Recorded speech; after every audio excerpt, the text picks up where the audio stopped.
Kung merong problema, bakit hindi ang National Police ang tawagin? Bakit ang BI? Unang-una, anong ginagawa ni Trillanes? Bakit siya magseset? Palagay mo may warrant of arrest. Palagay mo lang. Why is Trillanes the one serving the warrant of arrest? Did you ever ask him? Wala na. Nanonood ako sa inyo. Wala man lang nagtanong sa inyo eh. Sir, ano ba bang authority niyo? Ba't kayo po yung nagseserve? Did you ever ask him? Wala. Tinanong naman, sir. Oh, ano sagot niya? Ang sagot niya, nandito daw siya kasi in answer to, ano daw po yun, sabi, challenge daw kasi ni Senator Bato. Pag sinabi ni Senator Bato na kumain siya ng Thai, kakain siya ng Thai, na makakalendar naman yan. Sana hindi masyadong madugo para yung aming legislative work ay magawa pa rin namin. Sana mabalansin natin. May mga lumalabas na pong mga anggulo ngayon na ito ay fourth lead na ipabasura ng impeachment court. Nakita mo naman kabaliktaran na nangyari. Di ba? Huwag kayong maniniwala sa mga chismoso at sa mga intrigero. Yan number one rule. Ano ba?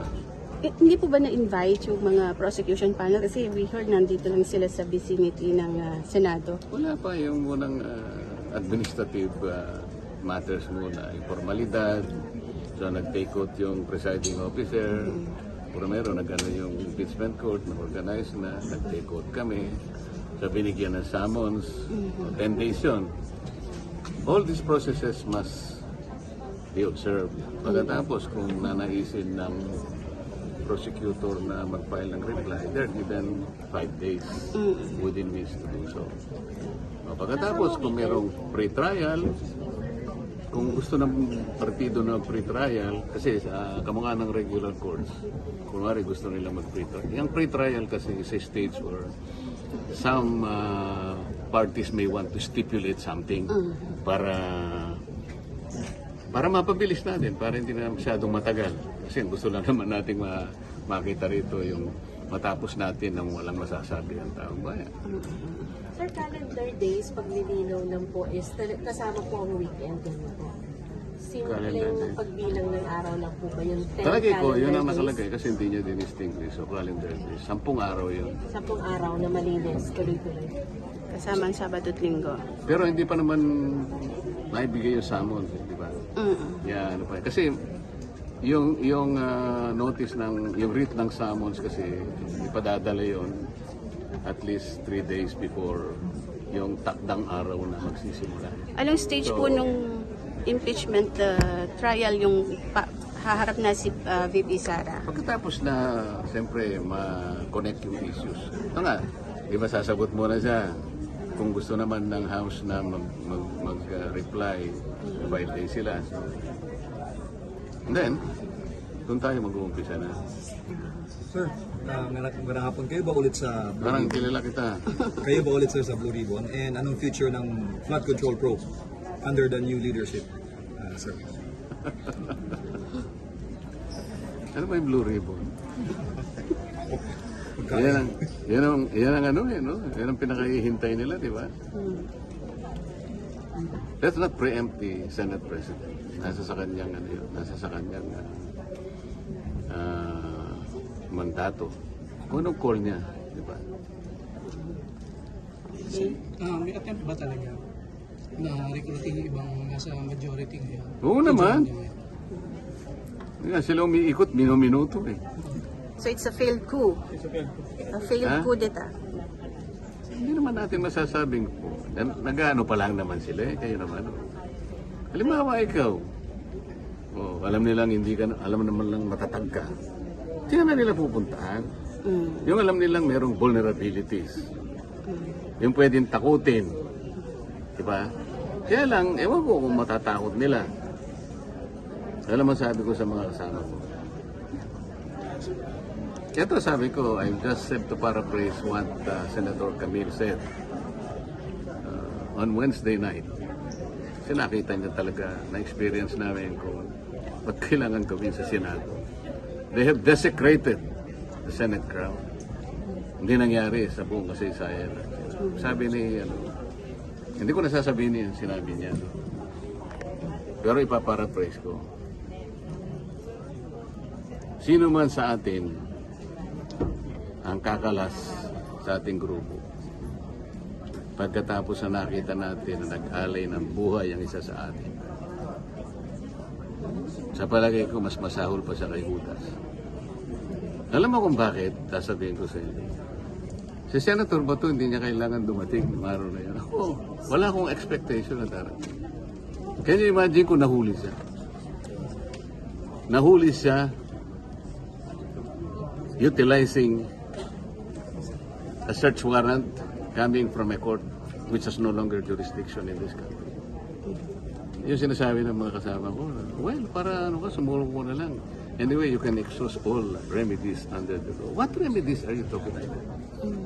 Kung ano ginawa nila kay dating Pangulong Duterte, yun din ang gagawin. Do you think makikita pa natin si Senator Bato pagkatapos nilang makuha?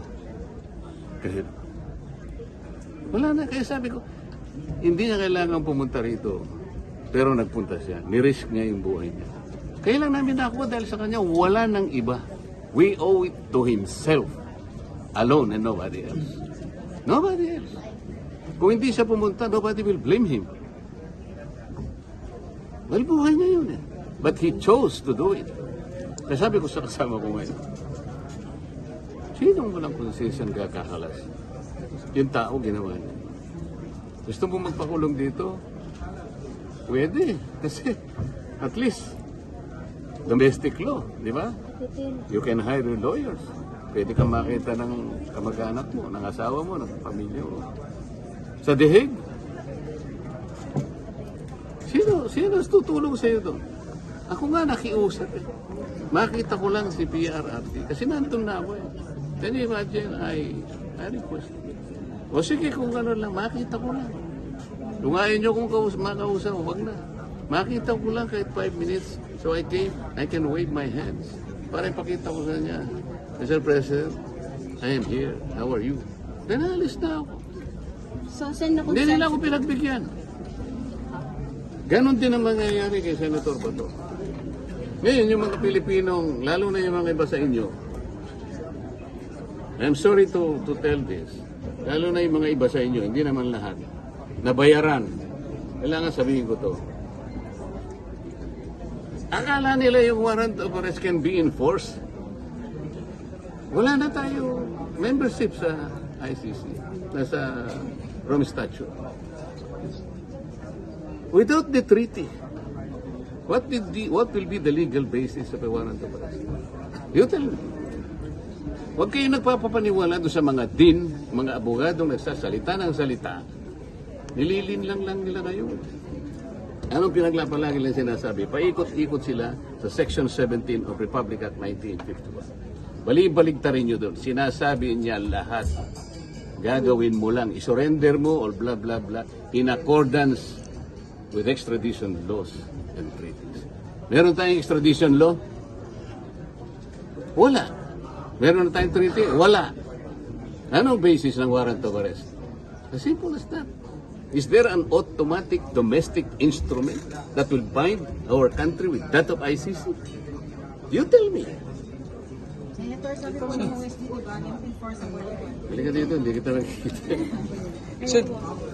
Sen, after nung what happened on Wednesday, sa tingin mo na solidify lalo yung majority? Na-solidify yung ang samahan majority. ng After nung At what happened on nakonsensya ba Wednesday? si Senator Mikan?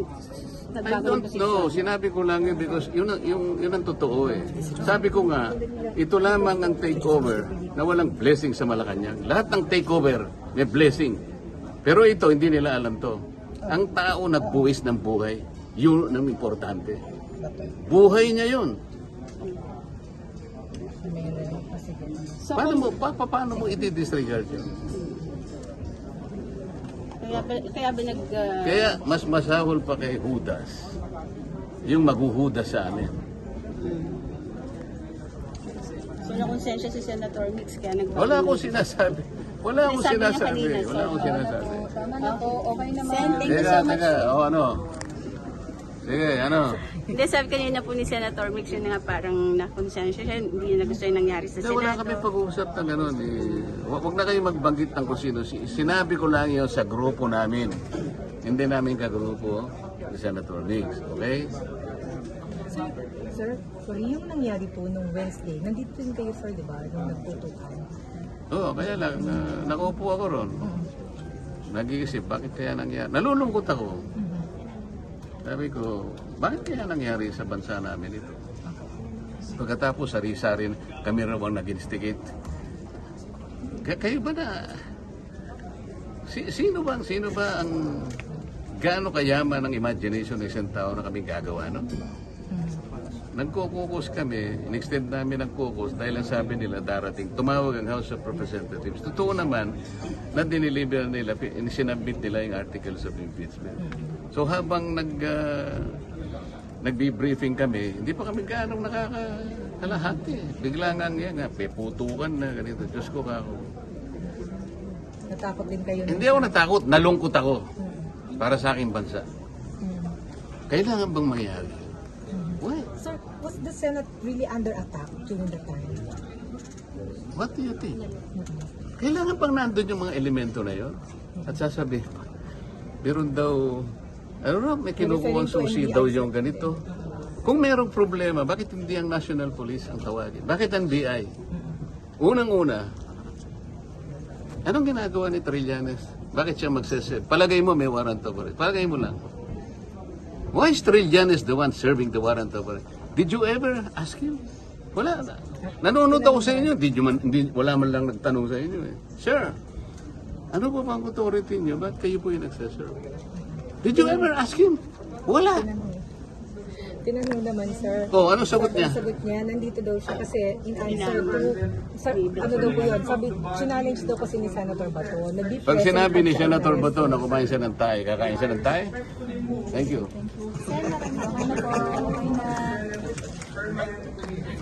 Kain siguro.